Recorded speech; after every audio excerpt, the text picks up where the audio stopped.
Hello Tubesters, it's Gav, third time lucky. Right, impromptu video. Apologies for the mucky white foam, it's what I rest my hands on as I'm painting. That's a good top tip. It keeps your hands warm, it's good for resting figures on. If they fall over, they fall on foam. This is probably about an inch deep, inch and a half deep. Just obviously used for packing stuff out, whatever, you know, but it's that dense stuff. It's not blue foam, it's that squashy, bit squashy. But just wanted to show you, these were the first group I've painted from the Epic Old Guard range and Middle Guard. I think we'll have to tidy the faces up on the moustaches on the next lot, maybe on this front rank as well. Should have put my magnifiers on, I think. Yeah, it's the lovely figures. I'm getting closer. Sorry for the poor lighting. This is an impromptu video. I want to make it quick. Let's get something to point at. As usual, it's the wrong thing. You'll see bits of black. That is intentional. I've not missed anything out. Bearing in mind, when these sit back, you need some hard contrast. I would not normally use black in this way to show a shadow area, but these are so small, and when they're on the flat down on a table, you need to lift them up slightly, in my opinion. Now, these are Chasseurs Rapide of the Old Guard. I'm using the Histoire collections, the French Imperial Guard, the Foot Soldiers 1804 to 1815, and they have a little side piece. As you know, they're more about just the uniform colours. They don't give you a lot of details in text, but next to the one of these guys, it said white trousers were worn in the 1815 campaign. So for these, at least these, I'm going to put a couple of dark blue trousers, one for the officer and one for the drummer, which I'm about to start painting. But the blue for the grey coats, again, it's slightly lighter than I probably would have painted normally. I mean, the box art shows them really dark, but I like to lift up this like I did with the British. I like them to get lifted a bit. So we're looking at dark sea blue for all these are AK colours, AK third generation. So dark sea blue is a base, and then I keep mixing into that base. So it's on my wet palette. You know, there's a daub of paint on there. Once I've done the base coat, I will then add ocean blue into it, and then I will add star blue into it. I didn't really want to go up any higher than that because they are supposed to be a darker blue. So the trousers are rock grey from AK, another AK colour, and then I believe I've used pale sand from Vallejo and ivory from Vallejo. As I say, that the black is just purely there because it's it just adds some definition.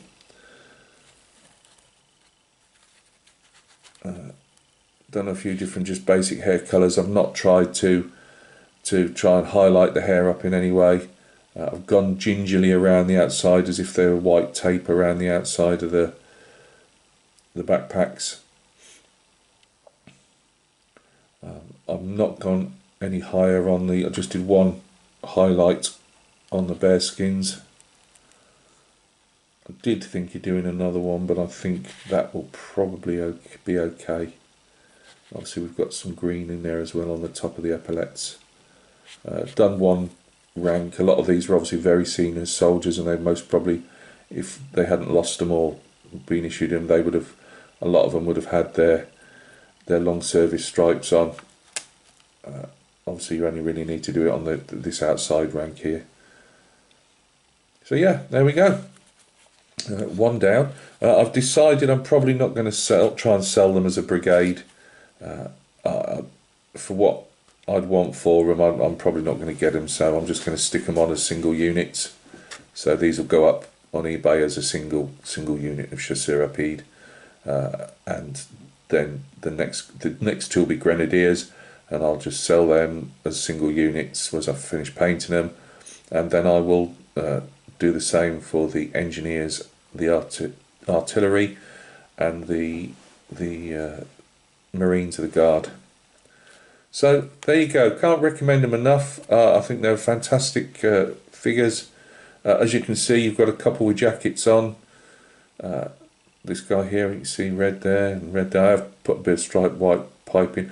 I didn't realise on these guys it says the cuffs on the greatcoats had a red piping round and on the collar. I have done it. It doesn't show up overly. The problem is if you want to keep that pinstripe really small, that tape really small, you can't keep putting layers of red paint on to build it up, so they don't show up massively well. And as you know, if you try and put bright red paint over blue, it'll often not show up, so you have to go for a darker one. The collars, I did do it, I'm not sure if I did it on both or not. I think I tried it on there, but then I put the hair over the top, so that was really a bit of a lost cause. So I might do them on other collars, or I might not. Otherwise I'll just do them on the red stripe on the cuffs, but you'll not notice it, to be honest with you. If you don't want to go that far, I wouldn't bother. You ain't going to see that red stripe when they're down on a tabletop. So, but yeah, really nice figures. I enjoyed doing the British, and I've been enjoying doing these.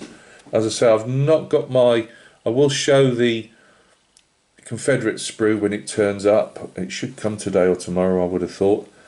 I will get another British infantry sprue, and as I say, I need to really start buying in a sprue. There's no point in me buying a box of cavalry British because I've already got those guys, so I do need to buy a couple more sprues to start making up those 3 cavalry regiments.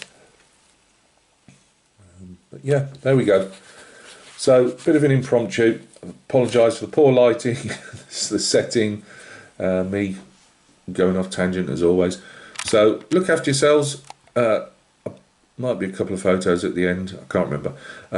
But yeah, look after yourselves, and we will catch each other soon with another update on these guys. I won't give you another, just one stand. I'll probably paint all of them up now, and then just show you the unit. We shall see. Okay then. Cheers. Speak soon.